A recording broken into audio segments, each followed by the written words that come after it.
Bonjour à tous, chers coulés, très chers fans de football, bienvenue dans cette vidéo dans laquelle nous parlerons du milieu qui à l'heure actuelle se trouve au FC Barcelone, Fermín López. Commençons par une brève, entre guillemets, représentation de ce dernier. Oui, Fermín López fut formé au club de Linares, oui, durant toute sa jeunesse, et ce dernier se fait connaître, oui, par justement le monde entier dès le mercato estival 2023. En effet, c'est lors de ce mercato que le Barça justement recrute Fermín López, et c'est plus précisément lors du Classico de pré-saison où Fermín López joue. Match dans lequel Fermín a marqué un doublé et a inscrit une passe décisive. Et c'est oui depuis ce match-là que Fermín López justement est devenu populaire entre guillemets, est devenu un joueur important du FC Barcelone. Commençons par sa première saison qui fut une excellente saison pour un joueur de 20 ans à l'époque et pour tout simplement sa première saison, pour une première saison au Barça.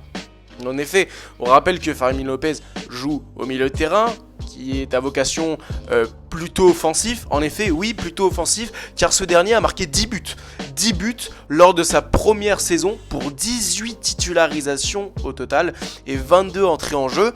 Et cela est tout à fait honorable, hein. Franchement, pour une première saison, c'est assez exceptionnel ce qu'a réalisé notre jeune Fermín López. Et oui, il avait une certaine qualité, et il l'a toujours d'ailleurs, c'est que ce dernier est très polyvalent, hein. Il a joué milieu offensif, il a joué milieu relayeur, il a joué même double pivot de temps en temps, il a joué milieu droit entre guillemets, je dis milieu droit car on le sait, hein, l'ailier au Barça a souvent vocation d'être un ailier intérieur, vous savez, un ailier qui part de la ligne de touche pour justement combiner avec entre guillemets les attaquants, le milieu de terrain, enfin bref c'est un peu un électron libre, c'est pas vraiment un ailier, c'est pour ça que je dis qu'il n'a pas joué ailier réellement mais plutôt voilà, on va dire milieu offensif droit.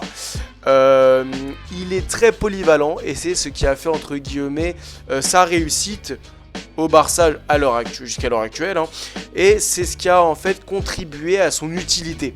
Car en effet, Fermín López n'a pas les qualités par exemple footballistiques, techniques, balle au pied qu'un Dani Olmo par exemple, ou bien même qu'un Pedri, c'est indéniable. Mais justement ce qui fait sa force, c'est sa régularité. En effet, il est très peu souvent blessé et c'est surtout la grinta que ce dernier comporte. Il a la fougue, il a la niaque, il aime presser, il va jusqu'à mettre la tête comme le faisait Gavi à l'époque. Oui, Fermín López est un fan inconditionnel du Barça et oui, Fermín López laisserait son corps, son âme et du sang sur le terrain pour récupérer le ballon et pour faire gagner son équipe, et c'est vraiment tout ce qui peut s'y trouver de plus louable. Chez lui, c'est vraiment justement son envie à chaque rentrée de jeu. Il est jamais nonchalant, il court partout, il frappe, et même dans ses frappes, on sent la puissance, justement, on sent l'envie de gagner. Et franchement, c'est relativement traduit par le nombre de frappes de loin que ce dernier a inscrit avec le Barça. En bref, ce dernier, oui, comme je l'ai dit de manière précédente, a marqué 10 buts lors de sa première saison, mais la stat assez marrante, c'est que ce dernier a fait 0 passe décisive. Il a fait 0 passe décisive. Pourtant, c'est un milieu et lorsqu'on est au Barça, on est censé avoir une certaine vision de jeu qui peuvent nous offrir énormément de passes décisives, comme le faisait Busquets à l'époque, comme le fait Pedri, comme le fait Dani Olmo, comme le fait Rafinha qui lui n'est pas un milieu mais le fait quand même.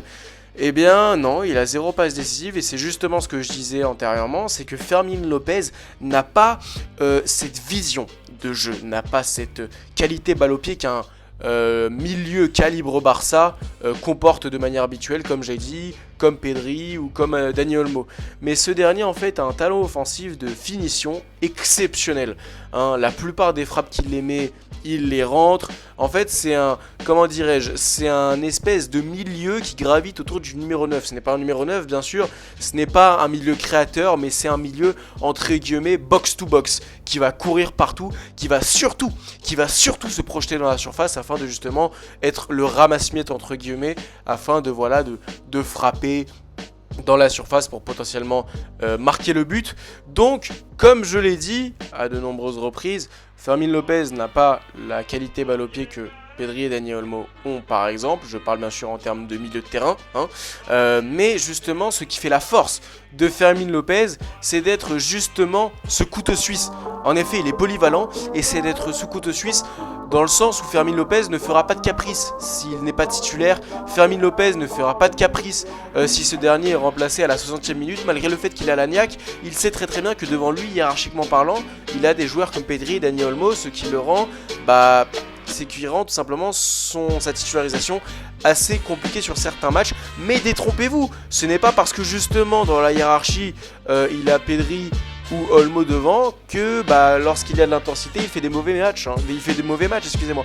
On l'a vu lors du match face au Bayern, Fermin Lopez s'est extrêmement bien débrouillé, il a été tout simplement hyper utile. On a vu tout simplement son match face au Real Madrid, pareil, il s'était bien débrouillé. Donc franchement, Fermin Lopez, c'est un joueur exceptionnel quand on y repense. Hein, il ne fait pas de caprice pour être titulaire à chaque fois. Lorsqu'on le met titulaire et lorsqu'on le rentre en jeu, il est tout le temps au top physiquement. Hein, même si parfois, niveau footballistique, ce n'est pas le même calibre que Pedri ou Dani Olmo.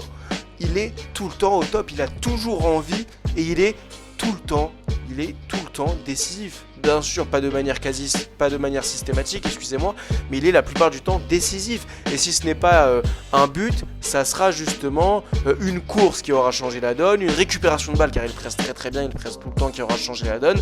Donc franchement, ce joueur, à titre personnel, est essentiel pour le 11 du Barça et pour la profondeur du Barça.